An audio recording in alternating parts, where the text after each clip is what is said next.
বাবা, কাল রাতে হাসান চাচা এসেছিলেন। বলছিলেন নদীর পানি নাকি বাড়ছে।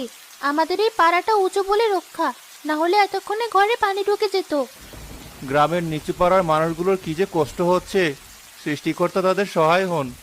বৃষ্টির বেগ বাড়তে থাকে, সাথে বাতাস শুরু হয়।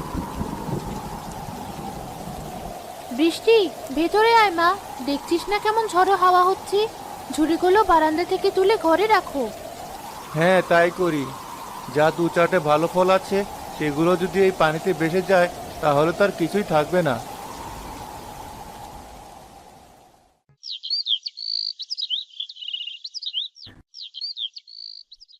3 দিন পর বৃষ্টি কিছুটা কমে। মা দেখো, সবাই কেমন নৌকায় করে ঘুরে বেড়াচ্ছি। মনে হচ্ছে যেন আমাদের গ্রামটা একটা বড় নদী হয়ে গেছে। ঘুরে বেড়াচ্ছি না মা, বিপদে পড়ে বেরিয়েছি। কারো হয়তো চাল ফুরিয়েছে, কারো ঘরে হয়তো অসুস্থ রোগী। এমন বিপদে নৌকা ছাড়া তো কোনো উপায় নেই। আমাদের যদি একটা নৌকা থাকতো তাহলে আমি অন্তত ফলের ঝুড়িটা নিয়ে বের হতে পারতাম, দেখতাম যদি কেউ কেনে। বাবা, হালিমা চাচি এসেছিলেন একটু আগে চাল ধান নিতে।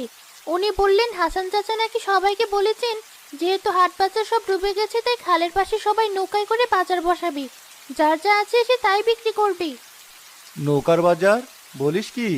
এ তো ভারী অদ্ভুত কথা। অদ্ভুত হলেও এটাই এখন বাঁচার উপায়। হাসান মিয়া মানুষটা খুব বুদ্ধিমান, উনি ঠিকই ভেবেছেন। কিন্তু আমাদের তো নৌকা নেই, আমরা কি করব? সেটাই তো ভাবছি। হাত পা গুটিয়ে বসে থাকা ছাড়া আর কোনো পথ দেখছি না। জব্বার মহাজন তো এই সুযোগে নৌকার ভাড়া 10 গুণ বাড়িয়ে দিয়েছে, তার কাছে যাওয়ার তো কোনো প্রশ্নই ওঠে না। চপ্পা চাচা খুব খারাপ মানুষ। সেদিন দেখলাম একজন অসুস্থ মানুষকে পার করে দেওয়ার জন্য কতগুলো টাকা চাইলো। ওর কথা বাদ দে, যার যার কর্মফল সে সে ভোগ করবে। এখন নিজেদের চিন্তা করি। আমার সব চিন্তাই ফলগুলো নিয়ে, আর 2-1 দিনের মধ্যে এগুলো সব পচে যাবে। এতগুলো টাকার জিনিস কি যে করি ভেবে পাচ্ছি না। কি রে বৃষ্টি, একা একা ওখানে কি করছিস? ঠান্ডা লেগে যাবে তো, ভিতরে আয়। আসছি মা, একটু বসতে দাও। ভালো লাগছে না কিছু। মন খারাপ করিস না মা, সব ঠিক হয়ে যাবে। দেখবি তোর বাবা ঠিকই একটা ব্যবস্থা করে ফেলবে। বাবা তো সকাল থেকে কিছুই বলছি না, শুধু চুপ করে বসে আছি। আমার খুব কষ্ট হচ্ছে। হঠাৎ বৃষ্টি কিছু একটা দেখতে পায়। বাবা, শিগগিরই এদিকে এসো। কি হয়েছে? অমন করে চিৎকার করছিস কেন? সাপ দেখলি নাকি?